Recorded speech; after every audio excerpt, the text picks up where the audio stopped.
us tonight. Really happy to have you here on a Friday night.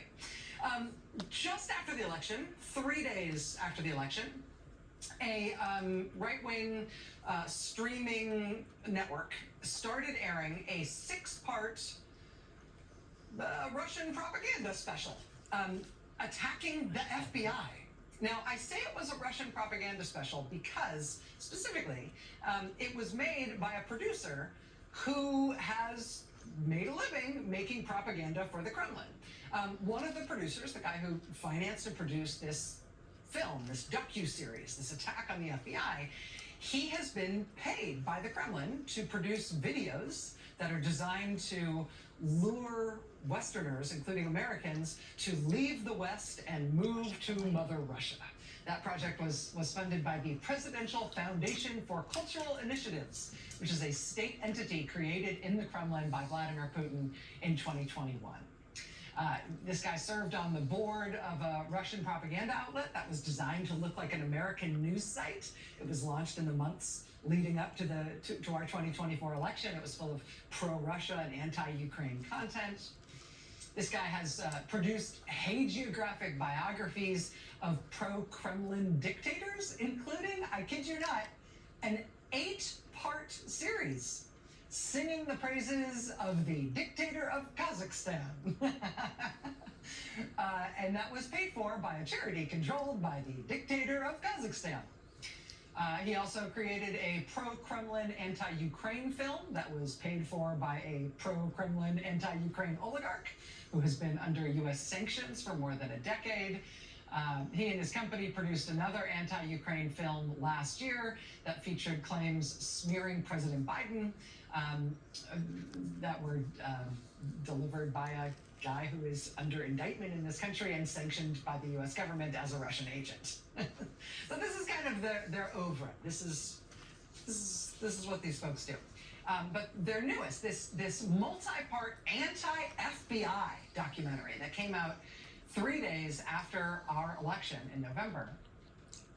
It was directed by a former host from Russian state TV, which is sanctioned in this country as a vehicle for Kremlin-sponsored disinformation and disruption efforts targeting the American people in our elections. Now, at this point, you're thinking, okay, dog bites man, right? Some streaming outlet is running a pro-Russia, anti-US government thing, okay, right? I know you're thinking, this sounds very familiar. There's a lot of things like this. We know Russia runs all sorts of psychological and disinformation campaigns against us. A big, slick, Kremlin-affiliated propaganda operation against the FBI, something designed to smear the FBI. Yeah, that tracks. We know the kind of stuff that they do to try to mess with us as a country. The FBI probably knows to expect it. They probably know how to handle these kinds of operations and threats from Russia, as long as they're from Russia. Senate financial disclosure forms show that President Donald Trump's nominee to lead the FBI was paid $25,000 by the company with the producer who has made the Russian propaganda for the Kremlin, who made this new film attacking the FBI. Kash Patel was paid $25,000 by that production company, apparently for his participation in the anti-FBI film. Mr. Patel appears in the film. He's in episode 4. He also got an executive producer credit on the film as well. This was first reported today by the excellent investigative reporter David Korn at Mother Jones. But we can show you, this is from Kash Patel's required financial disclosure form to the Office of Government Ethics as part of his nomination to be the director of the FBI. Global Tree Productions. That's this production company run by this Russian-American propagandist who was part of the Kremlin-funded influence campaign to get Westerners to move to Russia, who sat on the board of the Russian propaganda site apparently designed to sway our election. Here's the record of their $25,000 payment to the man Donald Trump wants to put in charge of the FBI. That payment apparently pursuant to his participation in their anti-FBI documentary. We have reached out to Mr. Patel and to the White House and to the film producer for comment tonight. We have not heard back. I should tell you the Washington Post has also picked up this story tonight. A spokesperson for Mr. Patel did tell the Post tonight, quote, "The Senate has evaluated all potential conflicts and concerns." Have they though? Have they? Are you sure? Was everybody totally aware of this one? Democrats and the Judiciary Committee did manage to push back Kash Patel's confirmation vote in that committee by a week. That was before this new reporting came out. As of now, the vote on his nomination is scheduled for next Thursday. I think we can expect all Democrats to pretty easily vote against Kash Patel for FBI director, but until next Thursday, that's how long Republicans on that committee have to decide whether they're okay with this too. So, listen, it's Friday night. We are at the end of the third work week of Donald Trump's second term in office. Every day feels like, trying to put 10 pounds of news into a 5-pound bag. At the end of the week, it feels like there's split bags everywhere and lots of loose stuff. There's a lot going on. And there's a lot to keep track of. I mean, just today, they chiseled the name off the USAID building in Washington and then announced with a sneer that Customs and Border Patrol would be taking over that building instead. They think this is a huge political win for them, destroying foreign aid, destroying USAID. Republican senators, including John Boozman of Arkansas and Mike Rounds of South Dakota, they are among those, again, Republicans who say their offices have been swamped with calls and complaints and concerns from their constituents back home. Senator Boozman particularly singling out the freak out in his home state of Arkansas about what the cutoff of all foreign aid, right, which is supposed to be so popular, what that's doing to his state and to his constituents. Quote, Senator Boozman's office has been fielding concerns from constituents affected by the freeze on overseas aid. Boozman said, quote, what we'd like is exceptions to the freeze. There's areas where you've got food that's halfway shipped. Senator Boozman said he hopes to get a report, quote, as to what exactly they are doing. And maybe these Republican senators will get such a report. They'll get an explanation. What do you think? Tonight, President Trump canceled intelligence briefings and also the security clearance for President Biden. Tonight, as the new administration cancels immigration programs for people from Venezuela and Haiti and Nicaragua and Cuba, Trump tonight has unilaterally extended brand new immigration protections to white people from South Africa. Just the white ones, though. Just white people. Tonight, we've also just had news of what appears to be the third serious fatal plane crash just since Trump's inauguration less than 3 weeks ago. This is the third plane crash in 10 days. The day Donald Trump was inaugurated, the head of the FAA, the head of the Federal Aviation Administration, resigned. The FAA had grounded the Starship rocket program run by Trump's top campaign donor, Elon Musk, after a catastrophic failure of Starship rained down debris and caused emergency diversions for dozens of passenger flights over huge swaths of the globe. Elon Musk had demanded that the FAA chief must resign. And on Trump's inauguration day, in fact, the FAA chief resigned. Since that day, we have had the Potomac River mid-air plane and helicopter crash over Washington, D.C., which killed 67 people. We've had the Northeast Philadelphia plane crash, which killed 7 people and injured dozens more on the ground. We've had a plane catch fire on the runway in Houston, forcing all the passengers to evacuate onto the tarmac via slides and stairs. We had another plane crash into an airplane tug and critically injure an airport worker at Chicago O'Hare. On Wednesday this week, we had this happen at SeaTac in Washington State. The wing of a Japan look at that. The wing of a Japan Airlines 787 just sliced right into the tail of a Delta plane. Look at that. That was Wednesday. And then yesterday, we lost track of another passenger plane in Alaska, operated by a regional airline called Bering Air. There were 9 passengers and 1 pilot on board when the plane was lost about 3:20 p.m. local time yesterday. The fate of the plane remained a mystery all night last night and all day today as rescuers searched for it. It was about 12 miles offshore when it was lost from radar, but now tonight, just before we got on the air, it has been found on land about 34 miles southeast of Nome, Alaska. And there were no survivors.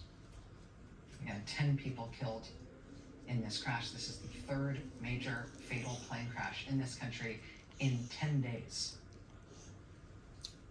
Amid this cascade of aviation scares and disasters, President Trump has appointed a former cast member of MTV's The Real World to be America's transportation secretary. He, in turn, in his wisdom, has announced plans to turn over American aviation core systems to the hacker kids who work for Donald Trump's top campaign donor. Headline: Musk's cost cutters target U.S. aviation systems. Oh, good. The cost cutter kids, they'll take care of it, make it cheaper. Today in Washington, these posters started going up everywhere. They show Trump's top campaign donor, Elon Musk. They show his little head, see there? Elon Musk, and the phrase, "I am stealing from you." These posters went up outside the Treasury building, where in fact, Musk's band of interns have been given access to the most highly sensitive payment system in the US government, the one that controls your social security checks, your disability payments, everything. These Musk posters have gone up near USAID, they've gone up all over Capitol Hill. This poster is by a DC street artist who goes by the name Absurdly Well. But these are apparently getting wheat pasted all over the place in DC now. Elon Musk's face, "I am stealing from you." So, I recognize there's a lot going on. We have a huge show tonight. We're going to be talking to 2 people, 2 powerhouse U.S. government officials, each of them really impressive and really important in their own right, each of whom has apparently illegally been fired by Donald Trump, each of whom is standing up against that apparently illegal firing in their own way. We're going to be interviewing the 2 of them in succession tonight. You are going to want to see both of these interviews. Kind of can't believe that we got either of them. The fact that we got both of them is a very big deal. Really looking forward to bringing you those interviews. There's a lot to cover. But you know what? I just want to say this again. The nominee for FBI director taking $25,000 for a pro-Kremlin anti-FBI smear campaign, a film made by a guy who has made propaganda for the Kremlin. That's kind of been his whole job in life. It seems like the kind of story that should maybe break through. And I know it's been kind of, Kremlin Christmas this week. Right? I mean, the news from the New York Times this week that the new Trump administration, in its infinite wisdom, sent a huge list of personal identifying information of CIA personnel in an unclassified, unencrypted email. The news that CIA personnel and people who work at the Office of Director of National Intelligence are now among the government employees who have been invited to resign or else. An effort that has been temporarily halted by a federal judge, but it may be back in effect as soon as next week. Can you imagine how excited our foreign adversaries are at the idea of a wholesale purge of all the experienced people in U.S. intelligence and counterintelligence? That said, I'm not sure how they narrow down what to be happiest about. Trump's new CIA chief, John Ratcliffe, distinguished himself when he had his last big job, when he was Director of National Intelligence in Trump's first term. In 2020, he released a batch of what he initially conceded might be Russian disinformation that he apparently nevertheless hoped might help Trump in the 2020 election. That's how he distinguished himself in 2020, leading to calls for his resignation at the time, but now he's CIA director. Trump's nominee for intelligence director this term has also been a phenomenal customer for notorious Russian disinformation. She, for example, put a megaphone on Russian false claims that the U.S. had secret bioweapons sites in Ukraine, and that's the only reason we didn't want Mother Russia to invade. Vladimir Putin ordered USAID out of his country more than a decade ago and has since spent years spreading lies and conspiracy theories about USAID to try to discredit it, to try to kill it, including weird and totally made up claims that aired on Russian state TV recently that said USAID funds had been spent to send American celebrities on international junkets. These are totally false claims that came from Russian state TV that this past week were promoted online by Donald Trump Jr. and Trump campaign donor Elon Musk, who did apparently this week dismantle USAID. You may remember that Elon Musk himself was reportedly unable to get a higher security clearance that he was seeking just this past year, in part because of his ongoing and frequent communications with Vladimir Putin and other Kremlin officials, and his refusal to explain his international contacts and travel to the people who at least used to make decisions about security clearances in this country. Among the government databases and computer systems that Musk and his team have now accessed, that Office of Personnel Management system, the first one they got into, that's considered such a rich target for our foreign adversaries that it has repeatedly been targeted by foreign intelligence services trying to hack into it. Well, now, Elon Musk and his band of interns is in there. That should make it easier. The Treasury payment system that Musk has taken over, among other things, that includes details of secret payments made to foreign assets who are being run abroad by U.S. intelligence. It includes details on payments made to U.S. businesses abroad that have secret contracts with our intelligence services. In other words, that payment system at the U.S. Treasury, among all the other things it contains information that the Kremlin and our other intelligence adversaries would absolutely saw off their arm for. But now Elon Musk is in there, fresh off of not being able to get a security clearance because he wouldn't come clean about how much contact he has with the Kremlin and what he talks to them about.